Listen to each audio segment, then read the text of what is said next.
இது எனக்கும் உங்களுக்கும் ஒரு முக்கியமான அறிவுரை. சமூக வலைதளங்களில் இன்று பிறரை பற்றி எழுதப்படக்கூடிய வார்த்தைகளையும் பிறரை விமர்சிக்கக்கூடிய பதிவுகளையும் அவர் இப்படி இவர் அப்படி என்று தீர்ப்பு கொடுக்கக்கூடிய முறைகளையும் பிறரை தவறான முறையில் அருவருக்கத்தக்க கெட்ட தீய வார்த்தைகளை கொண்டு எழுதப்படக்கூடிய எழுத்துக்களையும் பதிவுகளையும் தான் பெரும்பான்மையாக பார்க்க முடிகிறது. இதில் இறைவனை நம்பிக்கை கொள்ளக்கூடிய கூட்டமும் தங்களை உட்படுத்தி இருக்கிறது என்பதை பார்க்கும் போது கவலை அளிக்கிறது. இறைத்தூதர் சொன்னார்கள், நீங்கள் இறைவனையும் இறைவன் உங்களுக்கு உயிர்கெடுத்து எழுப்பப்படக்கூடிய நாளையும் நம்பிக்கை கொண்டவர்களாக இருந்தால் நீங்கள் பேசினால் நல்லதையே பேசுங்கள் அல்லது வாய் மூடி மௌனமாக இருங்கள் என்று சொன்னார்கள்.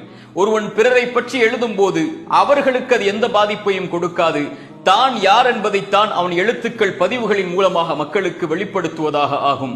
நாம் நல்லதையே பேசுவோம் அல்லது வாய் மூடி மௌனமாக இருப்போம். எல்லா நிலையிலும் நாம் இறைவனையும் இறைவன் நம்மை உயிர் கொடுத்து எழுப்புவான் என்ற நாளையும் நம்பிக்கை கொண்டவர்களாக இருந்தால் மட்டும்